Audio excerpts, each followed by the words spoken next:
Hello everyone, good evening students. आप लोगों को आइडियल स्मार्ट क्लासेस में फिर से स्वागत है। Happy new years. और आज मैं नया साल के शुभ अवसर पर आप सभी विद्यार्थियों को बहुत बहुत शुभकामनाएं एवं बधाई देना चाहता हूं। और मेरा session continue ideal smart classes के अंतर्गत जो चल रहा है, इस चैनल से जुड़े और इसका लाभ उठाएं। आज आपके बीच में मैं फिर से सेशन को कंटिन्यू कर रहा हूँ। स्टूडेंट्स, आप लोग ज्योग्राफी का सेकेंड सेशन आपके बीच गया होगा, वो आज मैं ज्योग्राफी का थर्ड सेशन सौरमंडल का जो थर्ड सेशन है उसमें मैं 2 पॉइंट के बारे में चर्चा किया था। आज मैं उसी को कंटिन्यू कर रहा हूँ, ये थर्ड सेशन के बारे में है ना, ये थर्ड सेशन के बारे में यानी थर्ड पॉइंट। अभी हम लोग देखने जा रहे हैं क्या, मंगल के बारे में। आखिर ये मंगल ग्रह है क्या, इसमें क्या क्या पॉइंट्स है, इसको हम लोग देखेंगे। यहाँ पे क्या देख पा रहे हैं कि मंगल को इंग्लिश में मार्स बोला जाता है। क्या बोला जाता है? मार्स। और ये क्या है, इसे लाल ग्रह के नाम से जानते हैं। किसको? मंगल ग्रह को लाल ग्रह के नाम से भी जानते हैं। स्टूडेंट्स, इसमें फिर देखेंगे पृथ्वी का लगभग ये क्या है, पृथ्वी जितना बड़ा ग्रह है ना, उसका लगभग आधा ये है। कौन? मंगल। ठीक है। और क्या है, दूरी के अनुसार अगर देखा जाए, सूर्य के दूरी के अनुसार अगर इसका देखा जाए तो ये कौन सा ग्रह है? चौथा ग्रह है। कितना ग्रह है? चौथा, फोर्थ ग्रह है ये। अब हम लोग आगे देखें, अगर बात करें स्थलीय धरातल वाला ग्रह है। कहने का मतलब ये है कि इस पर जो है जिस तरह का पृथ्वी है, ठीक उसी प्रकार से ये भी ग्रह है, इस पर भी लोग निवास कर सकते हैं। मतलब स्थलीय मतलब क्या, जमीन वगैरह ये सब इस पर भी, इस ग्रह पर भी पाया गया है। और क्या है, घूर्णन काल जो है और मौसमी चक्र, ये सभी जो है सेम पृथ्वी के जैसा ही होता है। जितना घूर्णन काल पृथ्वी का जितना समय है, और सेम समय जो है से किसका है, आपका ये मंगल ग्रह का भी है, जितना पृथ्वी का है। समझ पा रहे हैं स्टूडेंट्स? और क्या है, एक खास बात आपको बताना चाह रहा हूँ कि मंगल पर एक और ख़ास बात क्या है कि एक इस पर ऊंचा पर्वत है। क्या है? ऊंचा पर्वत। ठीक है। और इस पर्वत का नाम क्या है? ये सौरमंडल का सबसे बड़ा ग्रह है। सौरमंडल का सबसे बड़ा ग्रह नहीं, पर्वत है ना, सबसे बड़ा ऊंचा पर्वत है जिसका नाम क्या है?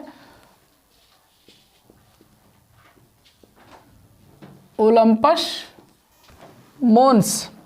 यानी ये सौरमंडल का जो है ऊंचा पर्वत है, वो जो मंगल ग्रह पर पाया गया है, और इसको हम लोग क्या नाम से जानते हैं? ओलंपस मोन्स के नाम से जानते हैं। गाइज, आगे हम लोग देखेंगे, बात करेंगे आगे के बारे में, तो ये बृहस्पति ग्रह के बारे में। बृहस्पति ग्रह जो है वो उसको इंग्लिश में जुपिटर के नाम से जानते हैं। समझ पा रहे हैं स्टूडेंट्स? अब इसको जो जुपिटर है वो क्या है, सबसे बड़ा ग्रह है। हम आपको मैप के थ्रू भी बता चुके हैं, उसमें आप अगर पिछला इसका सेशन 2 देखेंगे तो आपको पूरा भली भांति ये क्लियर हो जाएगा कि उसमें कौन सा ग्रह बड़ा कैसे है। तो ये सबसे बड़ा ग्रह है कौन? बृहस्पति। और दूरी के अनुसार अगर सूर्य के दूरी के अनुसार देखें तो ये कैवां ग्रह है? ये पांचवा ग्रह है।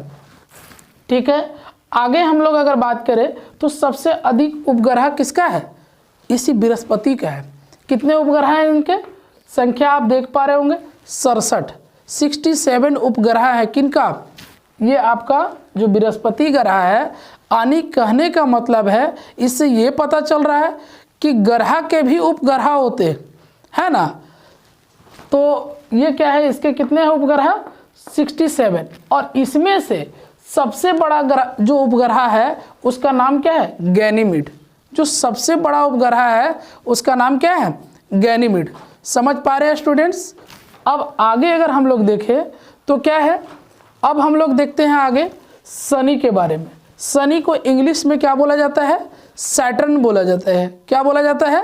सैटर्न बोला जाता है। समझ पा रहे हैं? अब देखिए क्या है कि शनि के बारे में कुछ और पॉइंट्स देखते हैं। क्या है कि इसको सबसे सुंदर ग्रह के नाम से जाना जाता है। किसको? शनि को। ठीक है। और इसके सुंदर क्यों हुआ? क्योंकि इसके चारों ओर चमकीला छल्ला लगा हुआ है, ऐसे गोलाकार आकार का लगा हुआ है, जिसके वजह से बहुत सुंदर दिखता है। और क्या है, दूरी के अनुसार अगर बोला जाए, डिस्टेंस के अनुसार, तो ये कैवा ग्रह है? आपका छठा ग्रह है। कौन सा? शनि। नेक्स्ट क्या है कि दूसरा और ग्रह के अनुसार अगर बोला जाए बड़ा के दृष्टिकोण से, तो बृहस्पति सबसे बड़ा था, लेकिन ये क्या है, दूसरा बड़ा ग्रह है। ये पहला बड़ा सबसे बड़ा ग्रह है और ये कैवा है, दूसरा बड़ा ग्रह है। कौन? ये शनि। अब क्या है, इसके भी उपग्रह हैं। कितने हैं? 62, 62 उपग्रह हैं। किसके? ये आपका शनि के। और इसमें से सबसे बड़ा जो उपग्रह है उसका नाम क्या है? टाइटन। क्या नाम है? टाइटन।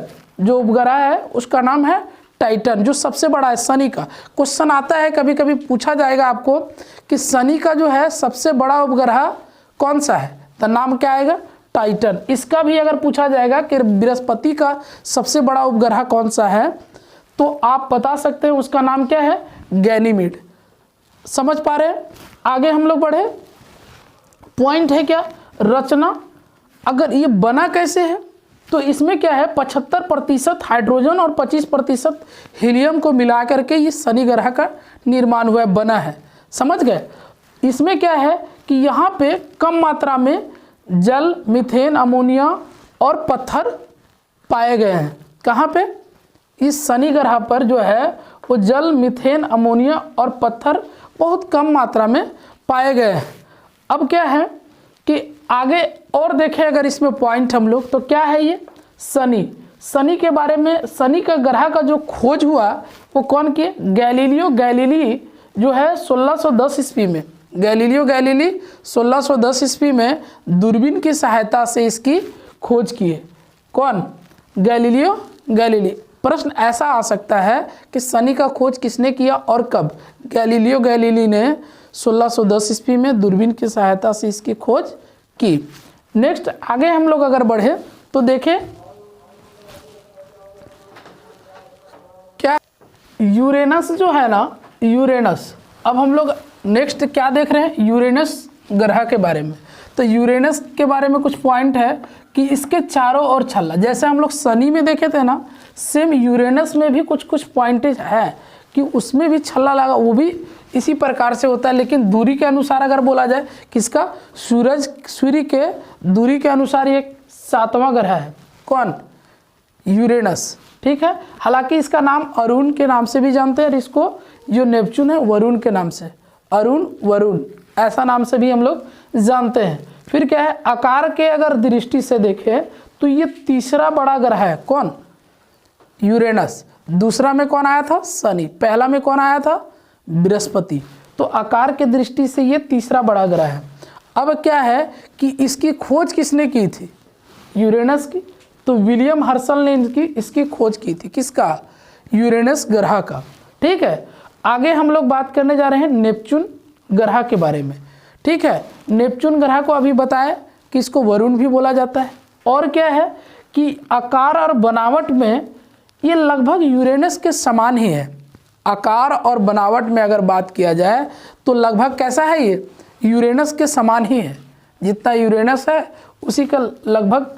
अब आकार में बोला जाए तो कैवा है? चौथा बड़ा ग्रह है। कौन? जो नेपच्यून है वो आपका कितना है? आकार की दृष्टि से चौथा बड़ा ग्रह है। तो इसमें हम लोग पॉइंट्स इतना तक देखें। आगे एक यहाँ लिखा हुआ है नोट प्लूटो ग्रह के बारे में। आप लोग को पता होगा कि अगस्त 2006 को जो प्लूटो ग्रह है वो पहले जो है इस तरह से ग्रह आपके थे, लेकिन प्लूटो भी एक ग्रह की श्रेणी में काउंट होता था, लेकिन 2006 में, अगस्त 2006 में इसे ग्रह की श्रेणी से आउट कर दिया गया, बाहर कर दिया गया। कारण क्या है गाइस? कारण ये है क्योंकि बहुत दूरी के कारण, बहुत दूर रहने के वजह से ये ग्रह का जो वर्क होता है, जो काम होता है, उस कैरेक्टेरिया को फुलफिल कर नहीं पा रहा था।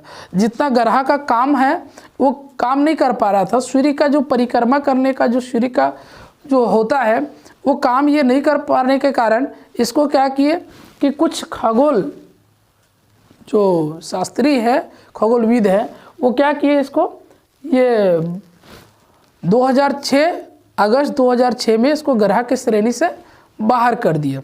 ठीक है, अब हम लोग देखने जा रहे हैं पृथ्वी ग्रह के बारे में कि पृथ्वी ग्रह है क्या, पृथ्वी ग्रह के बारे में। अब इसमें एक चीज़ और बोलेंगे कि आप लोग अगर इसे चाहे तो नोट डाउन कर लिए होंगे या तो स्क्रीनशॉट कर सकते हैं, क्योंकि ये वेरी इंपॉर्टेंट है आपके लिए। समझ पा रहे हैं स्टूडेंट्स? तो आप चाहे तो इसका स्क्रीनशॉट लें, मैं कुछ सेकेंड आपको टाइम दे रहा हूँ और इसके बाद मैं इसको बोर्ड को क्लीन करेंगे और फिर मैं पृथ्वी के बारे में बताऊँ। देखिए यहाँ पे क्या है, पृथ्वी का इंग्लिश में हम लोग अर्थ बोलते हैं। ठीक है, अगर इसमें देखा जाए स्टूडेंट्स आकार के दृष्टिकोण से तो ये कितना है, आकार के दृष्टिकोण से 5वां सबसे बड़ा ग्रह है। ठीक है, आकार के दृष्टिकोण से। और अगर दूरी के अनुसार देखा जाए तो ये तीसरा ग्रह है। दूरी, सूर्य से दूरी के अगर अनुसार देखा जाए तो कितना ग्रह है, तीसरा ग्रह है। हम लोग इसको लास्ट में क्यों देख रहे हैं, क्योंकि इसमें कुछ पॉइंटेड ज़्यादा है और पृथ्वी के बारे में आपको डिटेल जानकारी लेना है, इसीलिए हम लोग तीसरे में इसको नहीं देखे थे, इसको 8वें नंबर पर देख रहे हैं। हालांकि ये 8वां ग्रह, इसको काउंटिंग नहीं कीजिएगा, लेकिन इसमें क्या है कि इसको हम लोग लास्ट में इसलिए देखें कि उसमें पॉइंट्स ज़्यादा हैं, इसलिए हम लोग इसमें लास्ट में देख रहे हैं। अब क्या देख पा रहे हैं कि आंतरिक ग्रहों में सबसे बड़ी ग्रह है। आंतरिक ग्रह बताए थे ना कि 4 ग्रह जो है वो पहले वाले आंतरिक है और उधर वाले जो है बाह्य ग्रह है। ठीक है, तो यहाँ पे क्या है कि आंतरिक ग्रहों में से ये सबसे बड़ी ग्रह है। कौन? पृथ्वी। ठीक है, और ये यहाँ पे एक खास बात क्या है कि यहाँ पे जीवन संभव है, जीवन पृथ्वी पर ही संभव है, जीवन पाया गया है। ठीक है, आगे हम लोग देखें क्या कि ऊष्मा एवं प्रकाश मिलता है किससे? सूर्य से मिलता है। हम लोग को पृथ्वी पर जो है वो ऊष्मा और प्रकाश मिलता है सूर्य के द्वारा। यहाँ क्या है कि सूर्य जो है वो पृथ्वी का मतलब कि एक नज़दीक का तारा है। क्यों है नज़दीक? क्योंकि हम पहले भी चर्चा कर चुके हैं कि सूर्य जो है पृथ्वी से नज़दीक होने के कारण वो बड़ा दिखाई देता है, क्योंकि वो भी एक प्रकार का क्या है, वो भी एक प्रकार का तारा है। कौन? सूर्य। ठीक है, और भी तारे हैं, लेकिन वो क्या है, सूर्य से काफ़ी दूर है, जिसके वजह से वो उतना बड़ा दिखाई नहीं देते हैं। अगर और ये क्या है, तो सबसे नज़दीक का तारा कौन है? पृथ्वी का सूर्य ही तो है। आगे हम लोग देखते हैं क्या है कि ध्रुवों पर अगर देखा जाए तो ये क्या है, थोड़ी चपटी दिखाई देती है। कौन? पृथ्वी। और आकार, इसीलिए इसको क्या बोला जाता है, आकार के आधार पर इसको जो है भू-आभ के नाम से जाना जाता है। ठीक है, और इसी कारण जो है वो क्या है, आकार के दृष्टिकोण से भू-आभ के नाम से जाना जाता है। अब क्या है, भू-आभ का अर्थ क्या है? पृथ्वी के समान आकार। भू-आभ का अर्थ क्या है? पृथ्वी के समान आकार। आगे हम लोग देखेंगे क्या है कि अनुकूल परिस्थितियाँ, ये सब जो है यहाँ पे बहुत तरह की परिस्थितियाँ होते रहती। इसीलिए यहाँ पे एक चीज़ और आपको समझाना चाहेंगे कि ये पृथ्वी है ना, इसको अद्भुत ग्रह के नाम से भी यहाँ पे डिनोट करते हैं, क्योंकि यहाँ पे क्या होता है ना, अनुकूल परिस्थितियाँ पाई जाती हैं। बहुत तरह की परिस्थितियाँ, कभी तूफान, कभी अंधड़, कभी बरसात, कभी मौसम मतलब चेंज होते रहता है, परिस्थितियाँ यहाँ चेंज होते रहती है। किस पर? पृथ्वी ग्रह पर ही ऐसा संभव है। और यहाँ पे क्या है कि बहुत सारे गैसेस विद्यमान होती है। गैस कौन? जैसे मान लेते हैं क्या कि नाम आप लोग सुने होंगे, ऑक्सीजन है, ऑक्सीजन, फिर क्या है, नाइट्रोजन है, नाइट्रोजन, फिर क्या है, नाइट्रोजन आदि। ये सभी क्या है, ये सभी और भी गैसेज है वो जो पृथ्वी पर विद्यमान है। और क्या है कि यहाँ पे पानी यानी जल की भी प्रचुरता है, जल भी पाया गया है, पानी भी मौजूद है। तो पानी के वजह से ही जीवन यहाँ संभव हो पाया है, क्योंकि सभी को प्यास बुझाने के लिए पानी की ज़रूरत है और यहाँ पे आपको मिल सकता है। फिर क्या है, अंतरिक्ष से देखने पर अंतरिक्ष यात्री लोग अगर पृथ्वी को अगर देखते हैं ऊपर से तो ये कैसा दिखाई देता है, ये नीला रंग का दिखाई देता है। ठीक है, और एक पॉइंट और क्या है कि 2/3 सतह पानी से ढका होने के कारण ही ये नीला प्रतीत होता है ना। इसलिए इसे क्या कहा जाता है, नीला ग्रह के नाम से भी जाना जाता है। किसको, पृथ्वी को। अब गाइस क्वेश्चन ऐसा भी आ सकता है कि नीला ग्रह किसे कहा जाता है, तो आप लोग बता सकते हैं कि पृथ्वी को नीला ग्रह के नाम से जाना जाता है। मैं एक बार फिर से बता देना चाहता हूं कि यदि आप चाहते हैं कि अपना तैयारी बेहतर करें, ऐसा ये क्लास वाइज जो है सेशन मेरा चल रहा है, तो ये बेसिकली 6 to 10th के स्टूडेंट्स को के लिए ही नहीं बल्कि जितने भी कॉम्पिटिटिव एग्जामिनर हैं जो प्रतियोगी परीक्षा की तैयारी कर रहे हैं, वो भी चाहे तो इस वीडियो से वो लाभ उठा सकते हैं। क्योंकि मैं बहुत प्रयास कर रहा हूं कि मैं एक एक पॉइंट का बहुत बेसिक से बहुत गहराई से मैं चर्चा करने का आपके बीच में प्रयास कर रहा हूं।